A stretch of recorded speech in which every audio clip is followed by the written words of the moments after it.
in every possible way, right? We are at the end. Okay, now I'm going to go back and do a couple of buy sells in a minute, but I want to do this before we run out of time for the day. This is a concept that ties together a whole bunch of stuff that we've done. Perfect pen. Yeah, it ties together a whole bunch of stuff that we've done.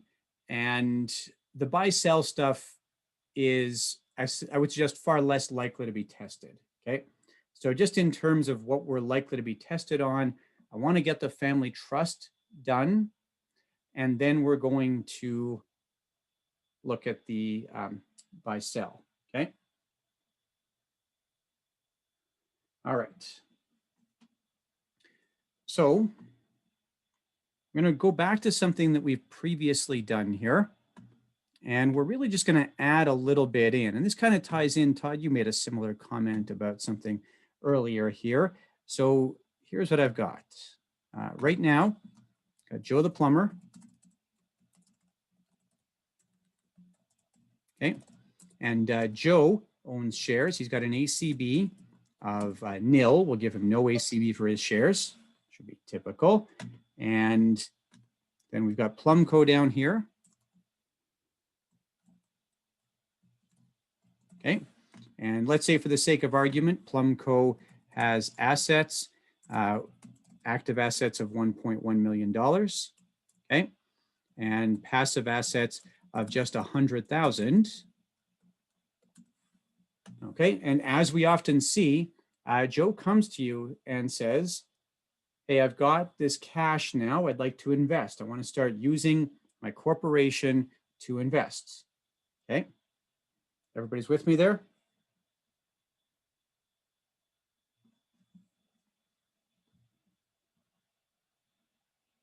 And we say, all right, Joe, if you're going to invest, especially with a plumbing business, where would you prefer to see him invest that $100,000?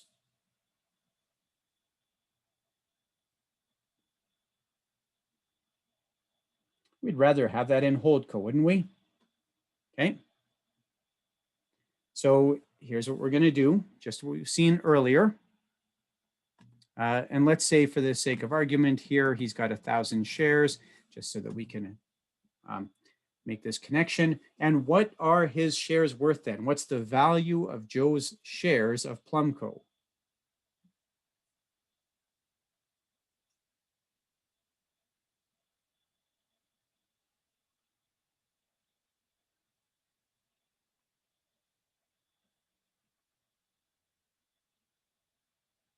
Uh-oh. What's the value of Joe's shares? 1.2 million, right?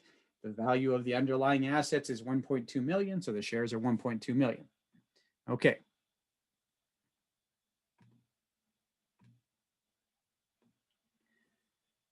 So now we want to set up a holding company. Okay. And of course, what provision are we going to use to set up that holding company?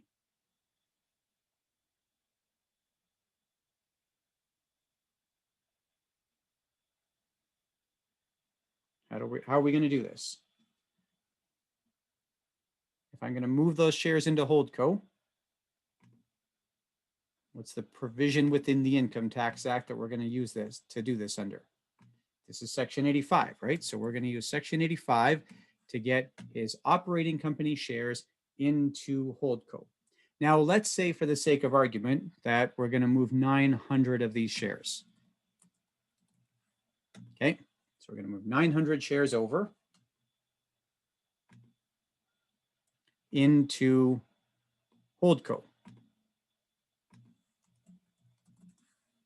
Okay, this all makes sense?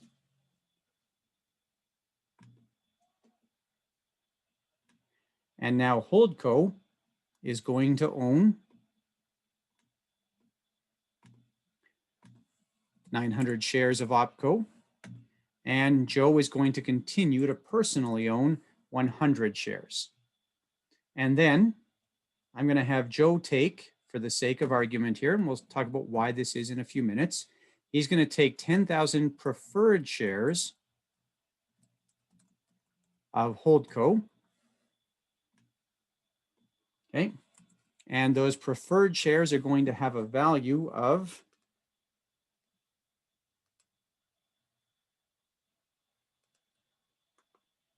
$1,333 each. We're going to give them a par value. That is, if he ever redeems them, they're going to have a value of $1,333 each.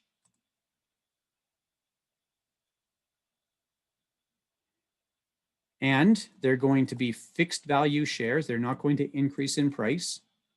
And he's going to pay himself a set dividend of 5% of that value per year.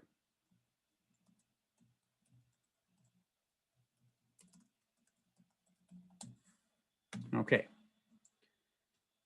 So those shares are fairly static now, aren't they? So where I got that from is we've got $1.2 million of value, Shade, right? The whole thing is $1.2 million of value. You agree with that? But I only put 90% of that in. So that's 1.2 million times 90% is 1,080,000. Still agreed? Because the share value is completely arbitrary, Melanie, right? Remember way back when we did our articles of incorporation and I talked about having 100 shares or 1,000,000 shares or whatever, and it's really just completely arbitrary. I'm not trading a $1 share for a $1 share. The number of shares represents or is essentially what tells me their value. So if I took 10,000 shares here, I think I did this right. Okay, is that right? Full of shit, does my math check out? Oh, that's $108. Sorry about that. I don't know where I got 1333. $108 per share. I'm glad you asked me that question. That was going to be super confusing otherwise. All right, so $108 per share.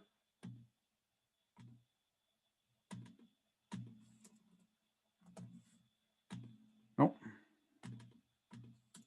okay.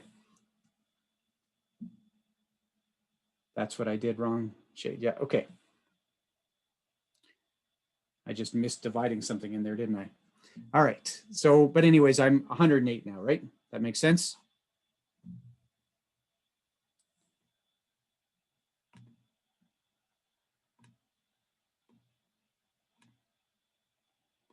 Okay.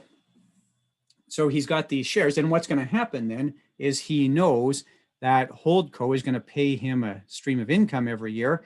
So if we have 108 shares at $10,000, if we set that value at, or sorry, if I have 10,000 shares at $108 a share, that's a value of 1,080,000. And he has set this fixed dividend. So he says every year, I'm going to get a dividend from Holdco of $54,000.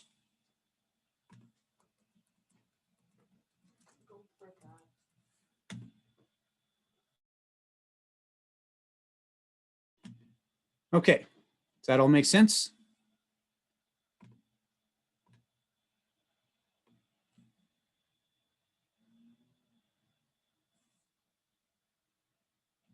So you see what he's done here is he's really set himself up with this stream of income, and we know he's always going to have that income. That's right, as long as he owns those shares. Okay. Now, he still owns some of Plumco directly, and what he doesn't own, of course,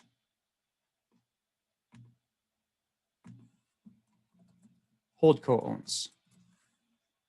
Okay, we're all good?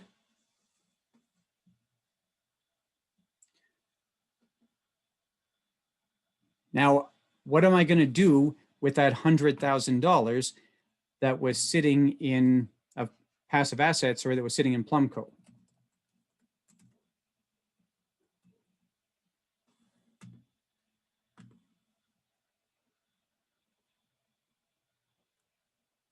What's going to happen here? We're going to move, exactly, we're going to move the $100,000 to the shareholders. So we're going to move 90,000 to Holdco and 10,000 to Joe. Okay. Now, the other thing that we have to fix here or sort out is when we set this whole thing up,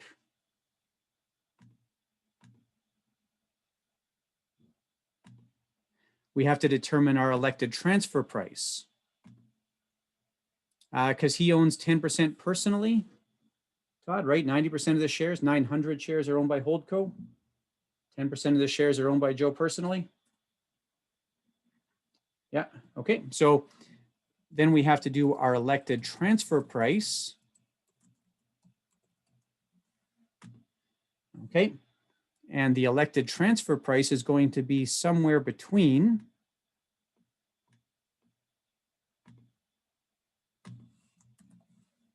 zero. Oh, yeah, go ahead, Melanie. Yeah.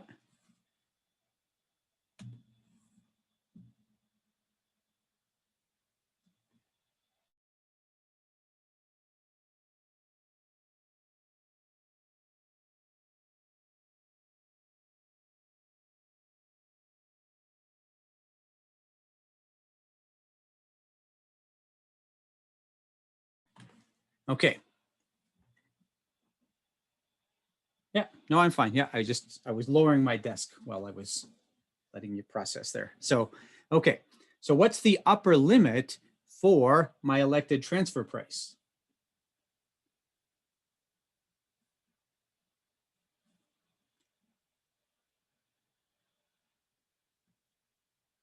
Anybody remember this? Exactly, Alicia, fair market value. And fair market value, when we did the transaction, was how much? What was the fair market value of Plumco?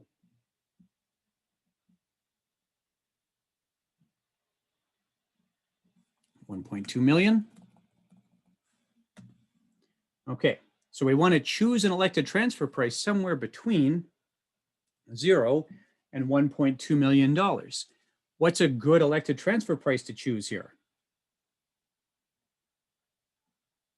I don't have to do the 10% because I hadn't moved the, and it's a good comment, Todd. I did things out of sequence here. I shouldn't have moved the $100,000 until after I did the elected transfer price. Okay. Good. I accidentally ate the 5th bite of my elephant before I ate the 4th bite of my elephant, Todd. All right. So 0 would be a true rollover shade. That's what we're going to achieve there. Do we want to get a full rollover here?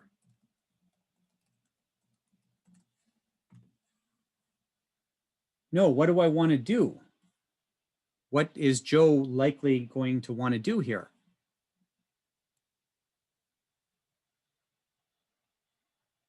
About 890. He wants to use his lifetime capital gains exemption.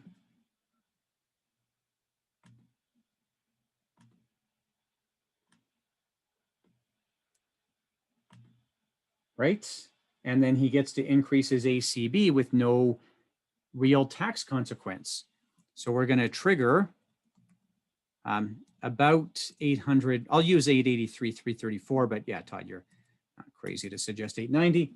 We're going to trigger $883,334 of capital gains, and we're going to use the lifetime capital gains exemption to offset that. Okay. Yeah, whatever. I haven't checked. It should change on Monday. On Monday, we should get our new figures.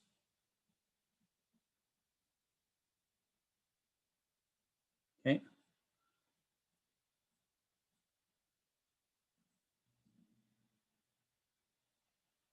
It's November 1st. It's not like it's well, November 2nd, really, but all right. I actually saw some. You're the only one that would know that, Jason. That's not true at all. You know lots of people who would know that. No way. Right. You're smart. All right. So it's one of those exciting days, Todd. You see? It's like we get new tax figures on November 1st. Okay. I know some people think, what, Halloween this weekend? There's that too. Okay. No, I just have the wrong stuff in my head, Todd. Okay. So That's it, Ben. Is everybody with me here on using the lifetime capital gains exemption?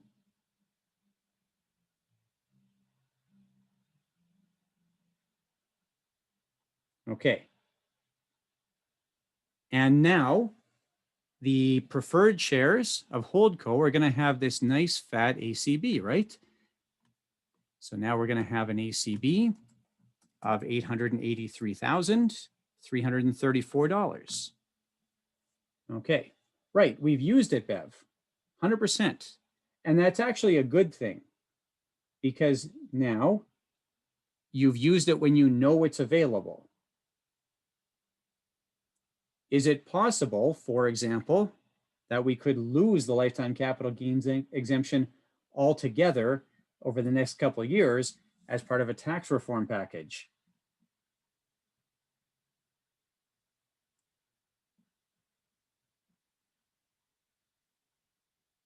It is possible, isn't it? It's something that could happen. I've certainly heard people speculate about that. Okay. Or what's maybe a more narrow concern, but more particular to Joe, is that Plumco does something that renders it ineligible for the lifetime capital gains exemption, such as starting to accrue a bunch of passive assets or maybe doing some operations in the United States. Both of those things could ruin Plumco's access to lifetime capital gains exemption. Generally speaking, when you can use it, you should. Okay? It's hardly ever beneficial to hang on to it until later. Because when you use it here, then you get a nice high ACB, and we know that having a good ACB is going to reduce some tax problems of death, right? Think back to Dr. Smith before and my pipeline planning. Remember, one of the problems there was Dr. Smith had no ACB, and that contributed to our tax problem, didn't it?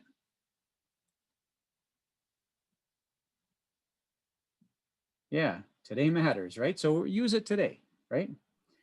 Jason, I have a question. Yeah. If he triggers that $883,000 in capital gains, he doesn't need to roll that up to the holdco. Couldn't he pull that money out? No. So you can't get your ACB out. There's no return of capital for shareholders. So, but he's triggering that capital gains, and then I guess you're going to roll it up to the holdco. But doesn't he get that money tax free out of the holdco at a later date, or no? No, he does not. No, that doesn't represent an amount that I can withdraw out of the corporation. Okay, I'll keep watching. Yeah, I did actually talk about that back when we did Section 85, Todd. Do you remember hard ACB and soft ACB? Yeah. So this is a soft ACB problem. There's no money that actually traded hands to create this ACB. But then why do this triggering the capital gains if it doesn't really help him? Because it does help him, and that's what the Dr. Smith example showed, right? Remember when Dr. Smith died, we had a $3.5 million capital gain and no ACB? Yes. Wouldn't you rather die and have a $3.5 million capital gain and an $880,000 ACB? Yeah. I think I understand. Yeah. Okay, I'll listen. Take money out of your pocket, Todd, right? Because now, if we're doing an insurance needs analysis for Joe the plumber, his estate planning need is less, isn't it? Yes. So now I've just robbed you of a permanent insurance sale, haven't I, Todd? That's okay. All right. I don't like selling permanent anyways. Okay. So, but there is a use here, right? And you see that what I can do now for Joe is I can get a pretty good handle on what his insurance need at death is to create enough liquidity to pay all his capital gains tax. Because he only owns 10% of Plumco now, and he's got a really healthy ACB for Holdco. Jason? Yeah, go ahead, Melanie. Yeah. I don't get the whole point of this. Right, we're not quite there yet. So okay. Now do you see that we have increased his ACB? So that's good, isn't it? Yeah.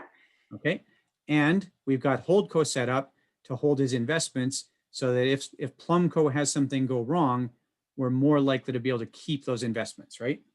Yep. So those Okay. are two benefits so far, right? Mhm. Okay. But yes, we haven't gotten to the point yet. Okay, I see now what you're doing, because the ACB, if you increase it to that, if he were to die, it's like in the last case, that $883,000, that becomes his adjusted cost base, so he's only gonna pay above that in the holdco if something were to happen to him. I got it. Okay, His keep going. shares of Holdco, yeah, his shares of Holdco are going to create very little tax burden for him. Right, keep going. Yeah, perfect. Okay. So notwithstanding the whole point, which Melanie's right, we haven't gotten to yet, are there any other questions before I get to the next part of this? I have a question. Yeah, perfect. Why did you move the 100K? I moved it because I don't want it sitting in Plumco, because if Plumco causes a disaster somewhere, then that money is safer, not safe, as you've pointed out before, safer in Holdco, right? Mm-hmm. This says move it to the shareholders, and then it says Holdco, but I mean, Holdco is not a shareholder, so I'm trying to understand that. Holdco owns 900 shares of Plumco. Oh, I see what you mean. Yeah, it is a shareholder. I know it's not a person, not an individual, right? But it Mhm. is a shareholder. Okay, so it's just getting it out of the opco. Yeah, exactly. Yeah. Okay, thanks. Okay, perfect. Okay. I get how it's tricky. The distinction between an individual and a corporation and a shareholding, it's all very, like, you're really dealing in this completely different set of rules, right? Okay. Yeah, we use section 85 to roll the shares to Holdco. Yeah, that's right. It's like you have to rethink your whole vision of what a person is now, Melanie. Okay. Yeah, you kind of do. And we kind of did that here, Ben, right? So I did. So Ben, there is a transaction here. You ready for this? You asked for this, Ben. Okay. There is a transaction that's sometimes called a dirty 86, where I actually do all of this, and then I wind the two companies back into each other, and I have a higher lifetime capital gains exemption, but no holdco. Good.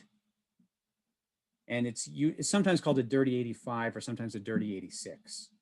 Okay. Good. Don't blame me if you Google that and find something you don't like. All right. So, okay. Yeah, you're right though, Ben. Yeah, you're absolutely correct. There is a version of this where I actually don't have a holdco and I just increase the lifetime capital gains exemption, or just use lifetime capital gains exemption. Okay. All right.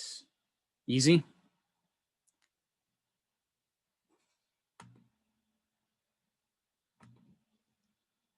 Now, let's say that we have, so Joe has 3 kids. Okay. Child number 1 is a plumber working in the business. Okay. But really just enjoys being a plumber, like a hands-on, dirty job, loves this kind of thing. Good. If there's something that has to be fished out of a drain somewhere, child number 1 is the first one down that hole. Everybody's with me here? All right. Child number 1 shows up, the duct tape gloves, you know that? The plumbers with their duct tape gloves, all that good stuff. Doesn't even bother with gloves anymore, just the straight duct tape on the fingers. Okay. Anybody with me here? All right. Good stuff, Ksenia. Child number 2. Okay. So child number 2 is working in management for another business. Okay. Has good business acumen. Good business acumen. Wow. Okay. And child number three is in Belize discovering himself. All right. Now, all of these kids are relatively young. Okay. Everybody's with me here? Could be, Todd. Could be. I don't want to shortchange number three. I didn't want to use the artist again. I felt like we did that stereotype, Sean. So any of these three kids could end up in the business one day, and any of them could have some degree of involvement in the business, but we don't know which one. Okay, everybody's with me here? Esther and Todd have hope for child number three, and some of you have just dismissed child number three. All right, so if I don't know which kid is going to inherit the business one day or which kid's going to be involved in the business, what's a tool that I can use? Beautiful, Esther. I don't have a problem with that. I wish my kids would travel more, honestly. Oh, my daughter does a good job. She travels quite a bit, or at least outside of COVID. She was smart and made friends with travel agents. Okay. So then,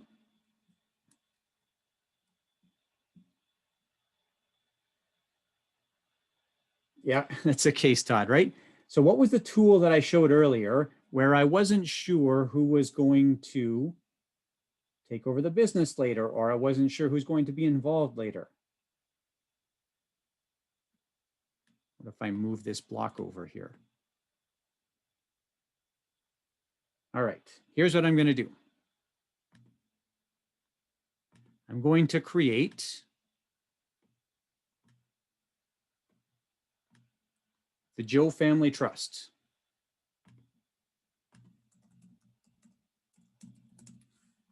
And my beneficiaries of the Joe Family Trust are going to be the three kids.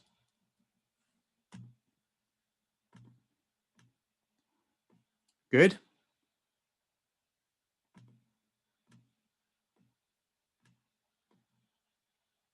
Okay. That's it, Sean. That's where I'm getting to here. All right. You see why we're doing this as one of the very last things. So I have the three kids as beneficiaries. Okay. Now, right at this moment, I'm going to have the settler is probably our family lawyer. Okay. The family lawyer is going to settle the trust with a $20 bill. Okay. So as of this moment, what does this trust own?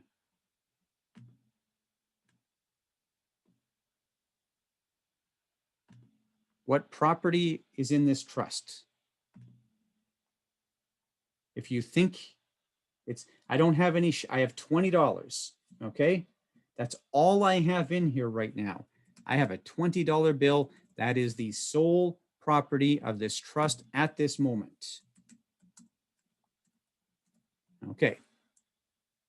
And now I can split that $20 bill amongst the three kids, right? I just found the most expensive possible way to split $20, didn't I?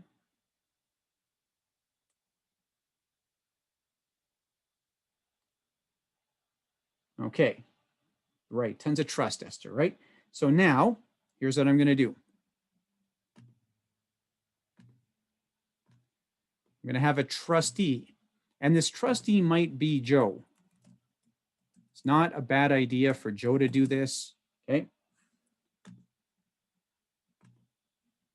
What's gonna happen here, Joe is gonna go to his personal banker. This isn't something he's going to do at the teller window or whatever the case is. He's going to have a relationship with a personal banker or maybe his commercial banker. And in his capacity as trustee, very explicitly in his capacity as trustee, he borrows $1,000. Okay. He doesn't provide any collateral for it. The banker will loan him this money, this $1,000. And now let's go back to Holdco for a second.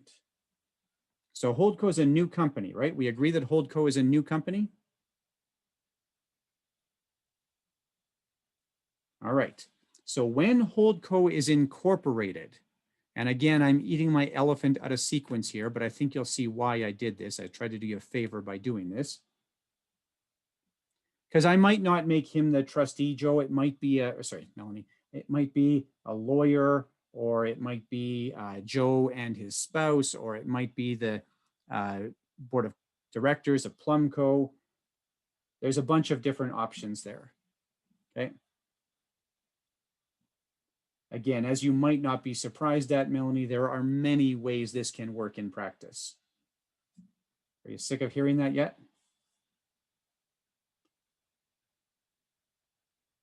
Okay.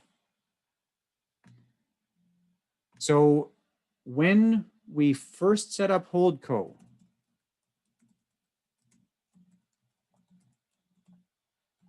what was Holdco worth when I got started? What was the value of Holdco when I first incorporated it?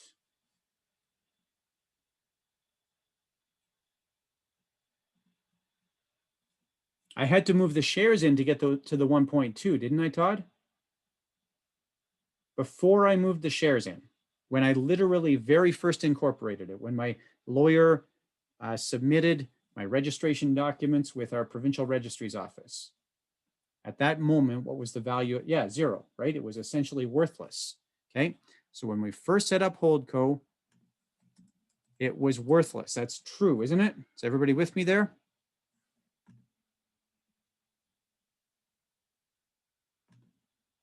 So here's what it did. It issued $1,000, or we'll go 1,000. Actually, I'm going to do an odd, or I'm going to do 3,000 because then I can split them up better later on. We issued 3,000 Class A shares. And who is going to buy those Class A shares?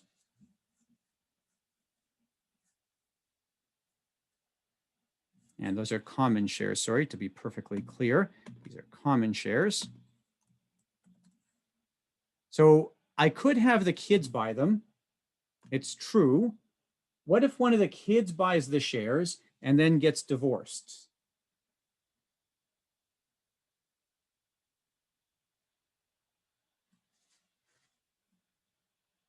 That's a mess, right? So how about, Esther and Ksenia have it, how about instead of the kids buying the shares, the trust buys the shares? So the trust is going to take this $1,000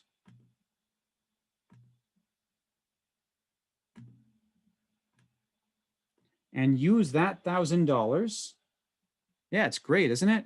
We're going to take that $1,000. We're going to buy these shares.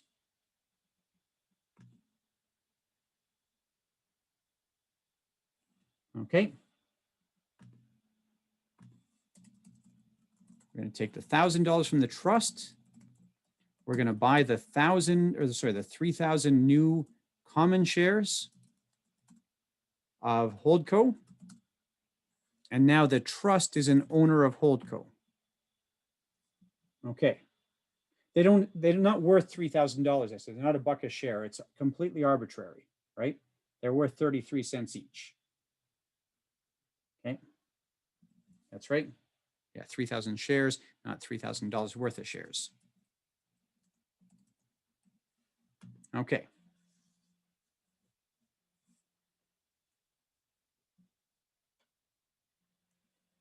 Are we all good there?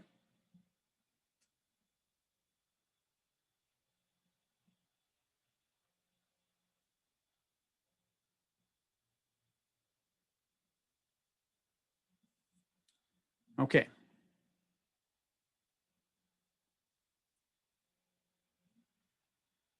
No questions? So now what have I done here? Well,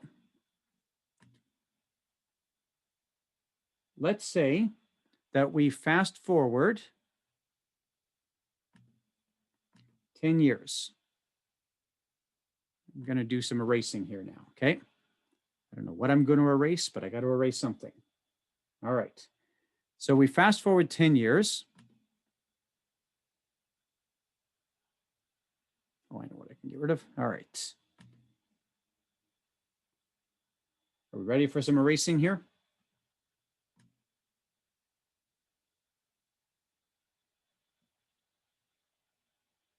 Okay. And now Plumco, so 10 years later,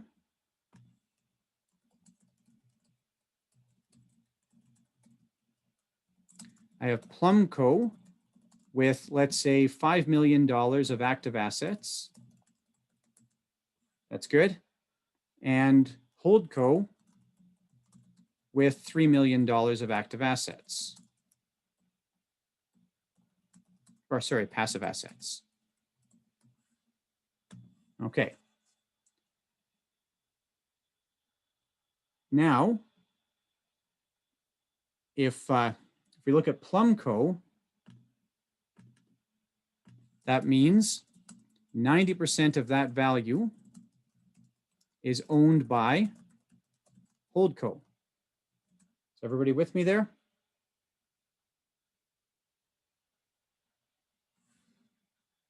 So that's $4,500,000. And Holdco itself has $3 million of passive assets. So the total value of Holdco is how much?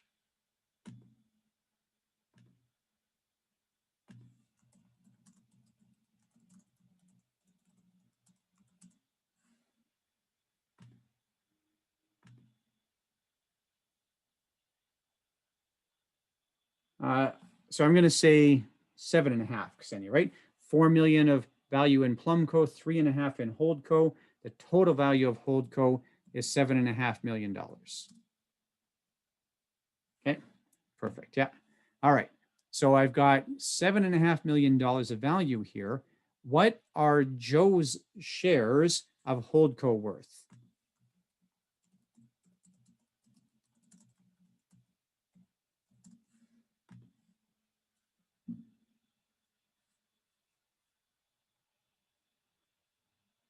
In fact, let's look back up to the top and see what they're worth. They're preferred shares. Does the value of preferred shares change?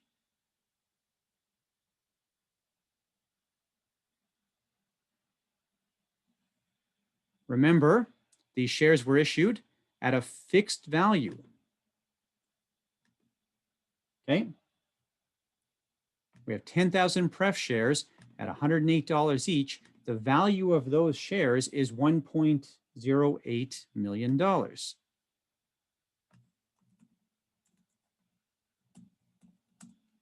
Okay. Who owns the rest of the value of Holdco, or where is the rest of the value of Holdco represented? The trust, right? Everything else is captured in those 3,000 common shares owned by the trust.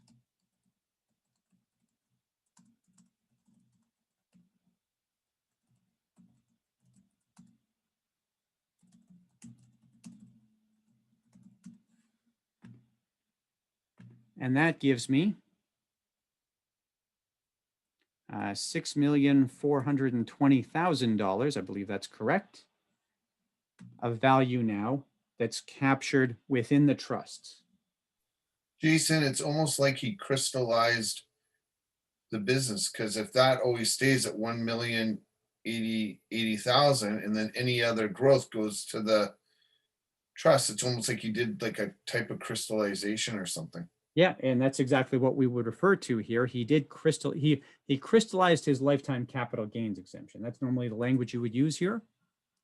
And yeah, that's exactly it. He's not fighting a sort of growth value or growth battle anymore. Plumco is still increasing in value. Joe has locked himself in, right? And really, he's passed all the gains on to the next generation. He already used his lifetime capital gains exemption, Esther, right? Exactly that. This is an estate freeze. Okay. This is exactly an estate freeze. We don't have a big insurance battle or a big tax battle to fight when Joe dies. Okay. We can reasonably well predict what his tax burden on death is going to be. Okay. Is everybody with me there? So the only smart thing Joe did here, Esther, is he ran a good plumbing business and he got good advice. Okay. Right. And honestly, that's it. This is what happens when you have a team who's working with you, and you can slow down and take advice from that team about what to do with your business. And now, do you see that? If one of the three kids or two of the three kids is really involved in the business, now I can distribute shares to them, or we could wait a couple more years. Now, what's the longest that you would want to wait here? So this is a good question, Melanie. Let's address that separately. We'll talk about the 21-year rule first. That's perfect. So you have to be aware of the 21-year rule. That's brilliant. Yeah, good stuff. Jason, just before you hop to that, could I ask a quick question? Yeah, go ahead, Sean. Yeah. So since he's the trustee, that's why you had to go to the personal banker. Like if he just had $1,000, he couldn't use that for that trust situation. Like he had to go to like a banker as the trustee. Exactly. If he used his own money, now I would have an attribution problem. Right. And the whole thing would have been unwound, right? It would be pointless to do this entire exercise. Right. Okay. And then just the second thing is that you said there's the 3,000 Class A common shares in the trust. When you were talking about like 10 years down the road, you could see that, yeah, two of the three kids are interested. Would you just issue them $1,500 Class A shares like while Joe was still alive? Yep, I could do that. Okay. Or I could give two of the kids 1,200 shares each and one of the kids 600 shares, or whatever the case is. But yeah, that's a good question, Todd. He's going to pay off the $1,000 loan the first time that Holdco pays a dividend on those shares. Okay. So yeah, and it is something that has to be addressed. It's a legitimate problem. Your accountant will always take care of that. And the banker isn't in a panic to get that loan paid off, Todd, right? That $1,000 loan is not how the banker is getting paid. All right, good. The banker is getting paid on the, whatever it is, $8,000 a month that Plumco pays in banking fees. Okay, good.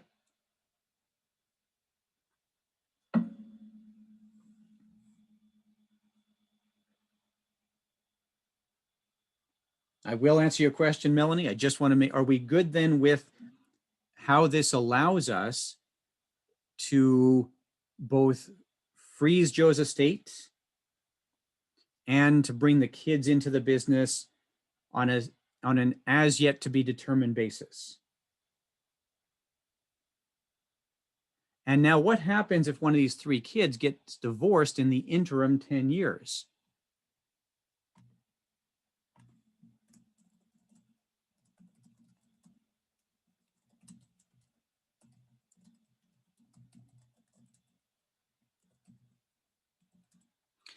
Yeah, I don't want to say definitely nothing, but it would be very difficult to access any of the value of Plumco.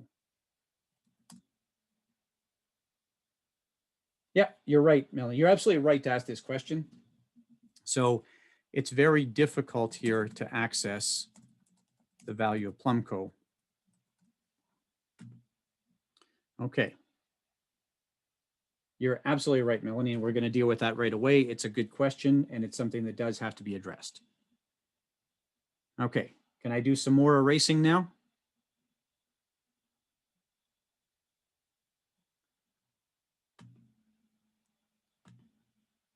All right, so I just need to make some room here. We're going to erase a bunch of that. That was weird. All right, so now the question is, what happens when Joe dies?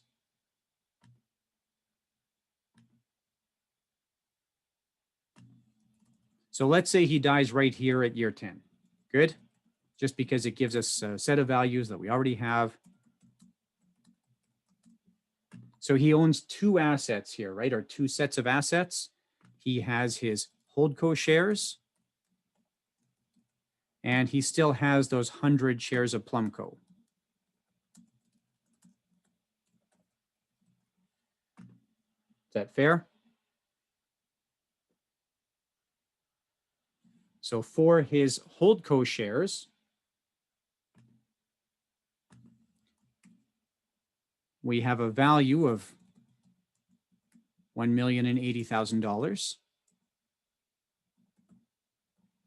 And we have an ACB of $883,334.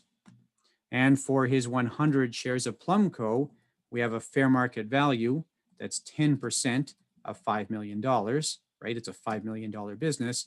So that's going to be $500,000.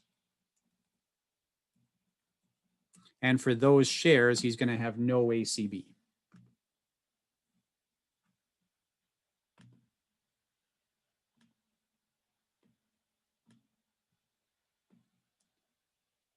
Everybody's with me here?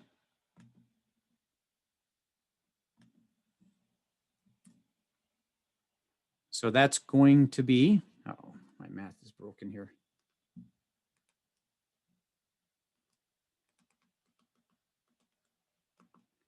$196,000. Oh, it's true. Yeah, thanks. $196,666. Still the same value though, Esther. I just messed up. No, he owns 100 shares. It's 100 shares, Esther. He owned 1,000 at the beginning, but he moved 900 of them into Holdco. He owns 100 shares. That's this block of shares right here. Yeah, that didn't work at all. That's 100 shares, right? Okay. Whew.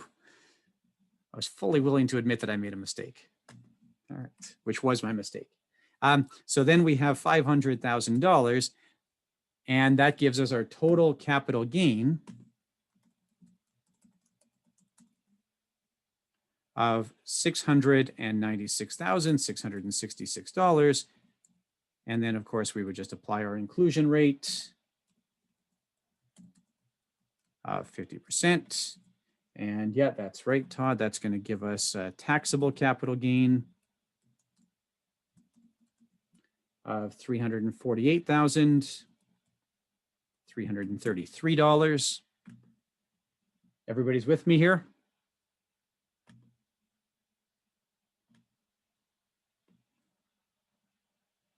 Okay.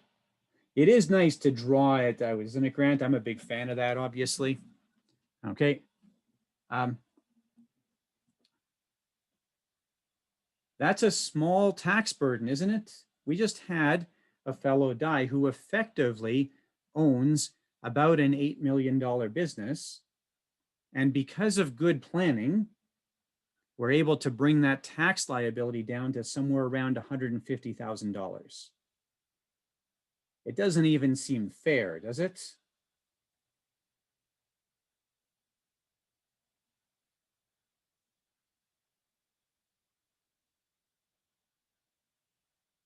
Okay, Melanie, that's what you were looking for, right?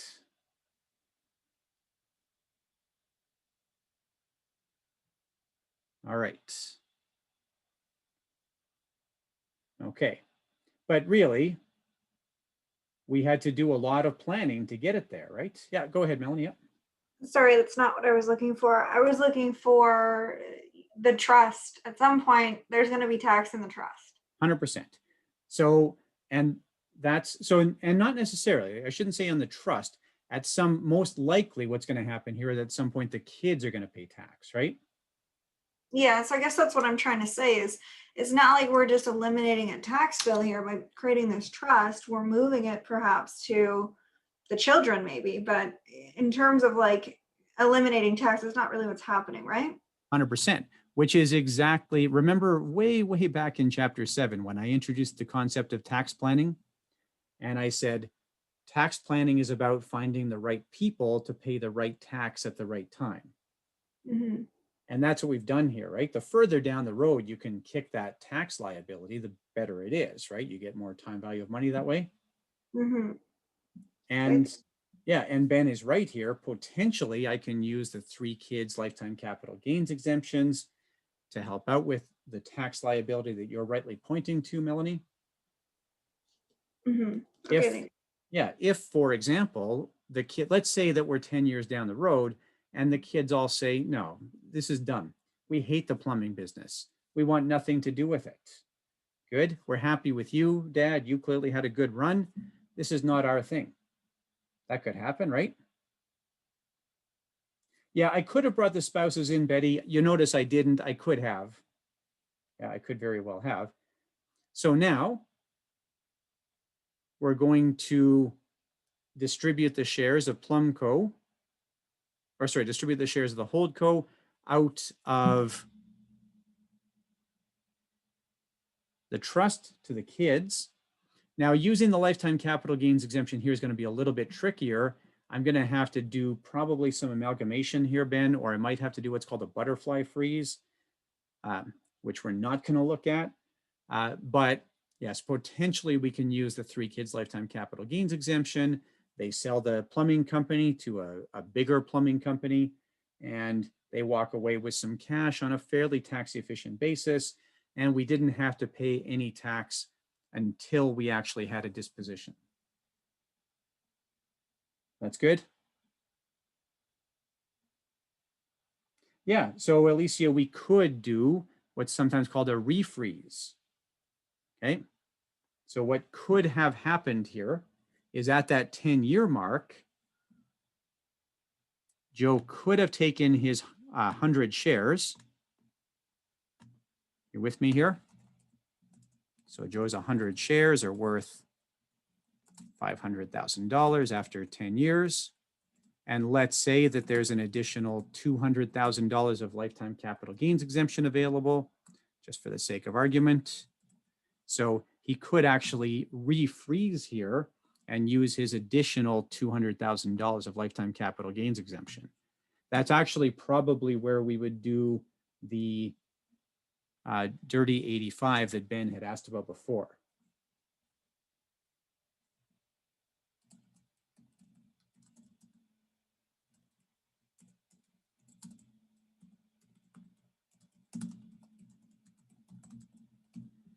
Okay. Good.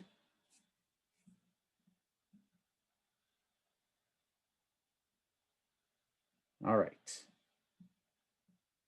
And once again, the same thing that I've said with all of these fairly complex concepts. This is one of 100 versions of this. So it's nice to be able to recreate this one. What's more important is that when you sit with the lawyer and or accountant who's taking your client through this, that you recognize the moving parts, the various moving parts, and that you really can speak that language with that planner, with that other planner at the table. And that will take some time. So the first couple times you're going to ask, stupid questions, right? And that's okay. But you've seen the structure before, you've walked through it, you'll at least know what stupid questions to ask. Good? Yeah, and that's fine, Alicia, right? You know what I mean, right? Everybody's with me here? I don't mean stupid questions in a derogatory sense, right?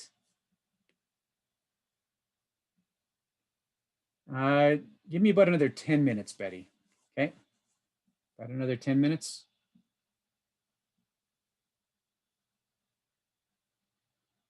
Okay. Can I erase this whole mess?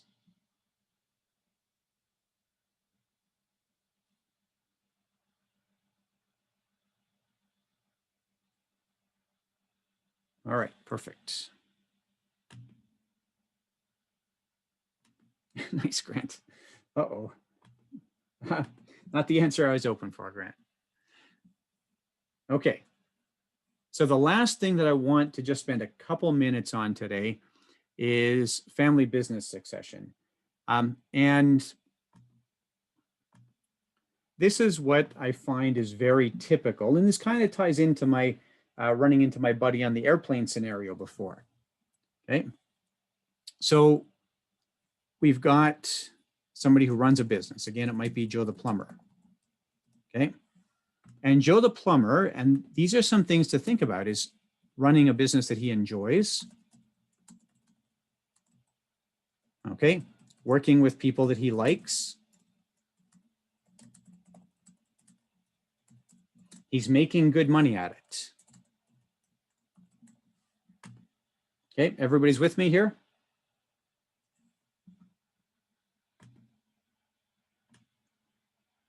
And he's got his 3 kids.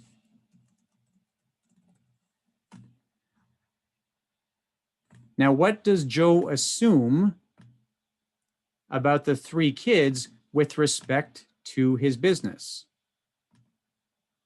What are we typically going to assume here?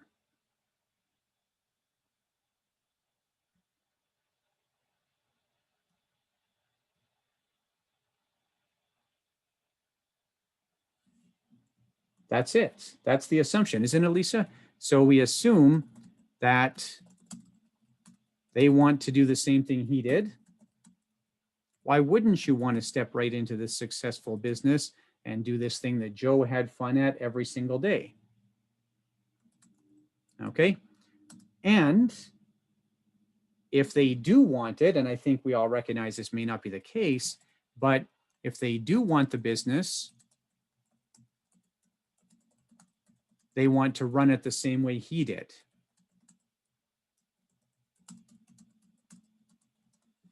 Okay. And these are 2 dangerous assumptions. Now, if Joe tells you all that, okay. I mean, it's not as fun as it sounds, Alicia. All right. It is my least favorite home repair job. Yeah, this is a real thing, Todd, right? Yeah, I have a family member that has this, and it's 3 sons. Yeah. And I'll tell you the company, Wales and McClellan, you can look it up. It's one of the biggest construction companies in the Lower Mainland, next to the Aquilinis. And my niece married into the family, and her husband doesn't really work in the business, but the other 2 brothers do. So it's structured sort of like this. But I haven't seen how the structure is because I've never sat down with his father. But I know he's got already things in place because he's like already semi-retired. So, and it may very well be the case, and you do see it sometimes. Sometimes you will get exactly what I say here. You'll have a kid who just rolls right into dad's shoes and says, yeah, I am perfectly happy to do it. See, Okay. but the next step is what do you do with the 3 kids? How do you set up their succession planning? Because you're just doing Joe the plumber, but the next step is the 3 kids. And that's where, I'll be helping out. Yeah. So it's a good point is what happens. And it's funny, actually, Todd, that I have this in my family too, in my wife's family. She has an uncle who has a successful construction business. It's a very niche market, but they've done well. And he's got the 2 kids that are in the business. And it's nice, Alicia. All right. So yeah, what happens here? So it's a good point. You have any sort of blend. Do all 3 kids want in? Are we going to have only one of them? And then how do we handle equalization? We talked about that before. But notwithstanding all that, okay, notwithstanding all that, let's go back to the first assumption. Do we actually know that this is true? Or how can we confirm this?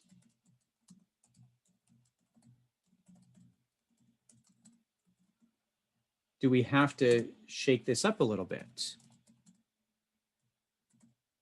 Okay, so I think talking to the kids is good. What's the setting in which we would talk to the kids? Maybe that's what I want to look at here.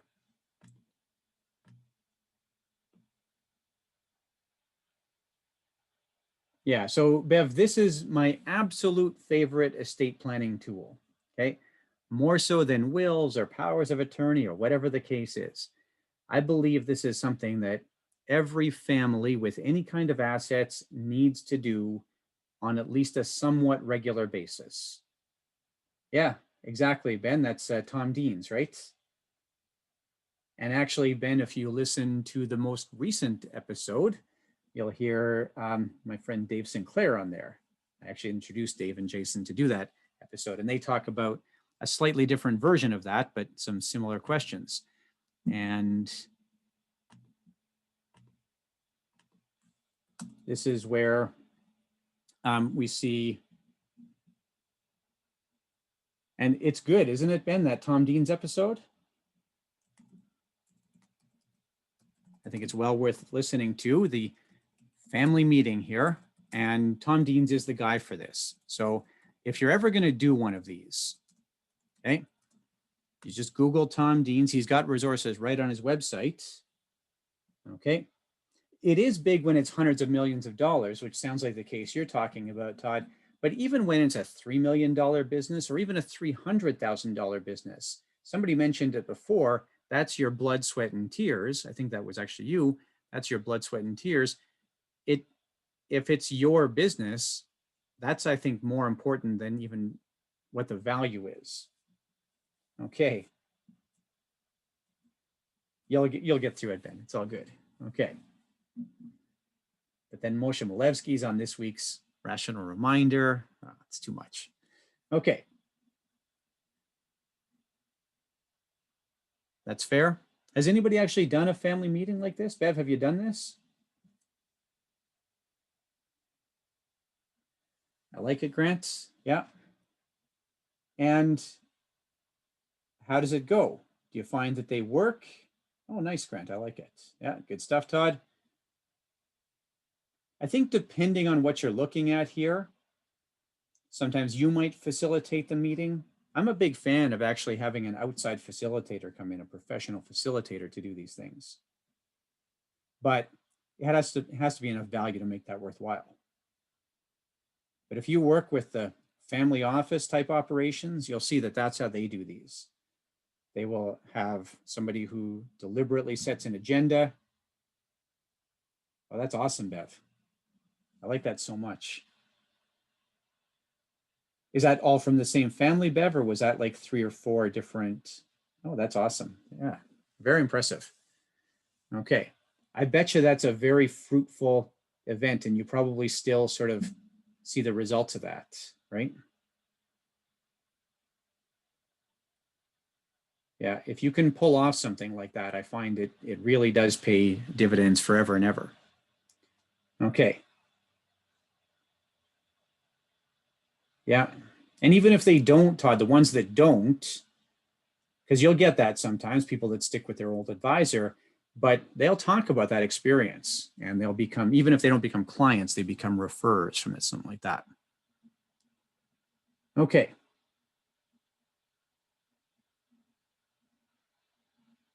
Yeah, that doesn't surprise me, Bev, but yeah, that positive experience can still be beneficial either way, right? Okay, that's all I wanted to show here, is just that we, I think, have a little bit of a job to challenge assumptions. Oh, I will mention that if this is something you really find interesting, if this is a place, and for Todd and Bev, who have Grant even, who have these specific experiences, right? There is a program you can do called Family Enterprise Advisor, the FEA. That's that happens, Bev, right?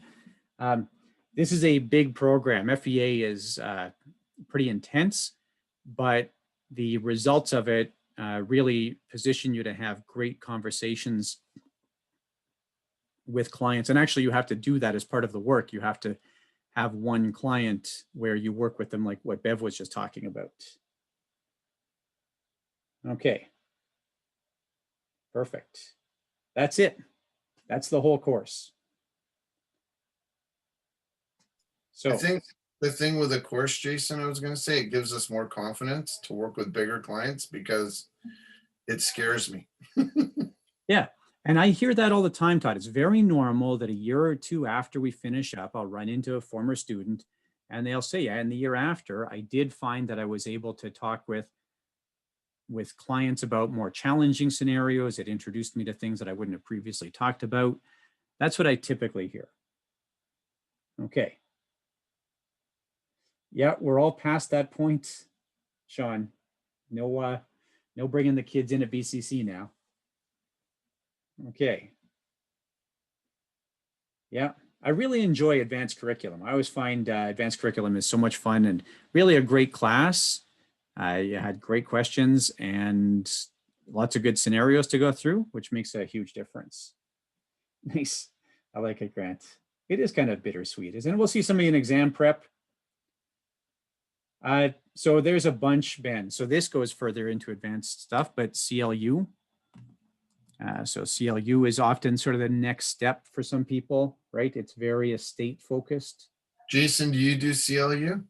Yeah, I do. Come after you're all done CFP, hit me up. TEP, I actually have an email in my inbox right now from one of the Manulife reps here locally who's doing TEP. And she said she cannot believe how much more work it is than CLU. What is TEP? Trust and estate practitioner. It's mostly estate lawyers that take it. Okay. And you're also going to do prep for the CFP like in March or whatever, April or so whatever. I know some of you will be back for QAFP, and I appreciate the comments. That's nice. It is nice to read that stuff. No. So Sean, I've never heard of anybody failing the PEP. Now, eventually it's going to happen, but I've never heard of anybody failing it. It's just a lot of work. Okay. I hope so, Janelle. I honestly, it would be ridiculously frustrating to not learn a lot from all this work, right? Yeah, CFP is Monday. No, QAFP I want to say is next week, Esther. I honestly don't remember. Sorry, I can check my schedule. QAFP. Thanks, Alicia. Starts on Friday. Okay. A week today.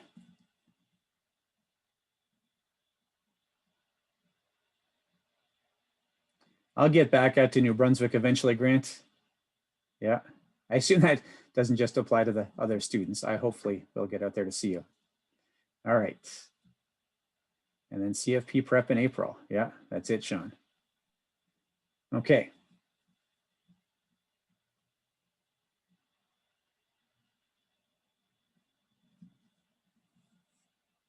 Thanks so much. Yeah, again, great class. Really enjoyed having all of you here. And we will see you at exam prep, or let me know how PEP goes, or for whatever else afterwards. Thanks so much. Yeah, that's good. I don't mind getting those emails, Sean. Yeah.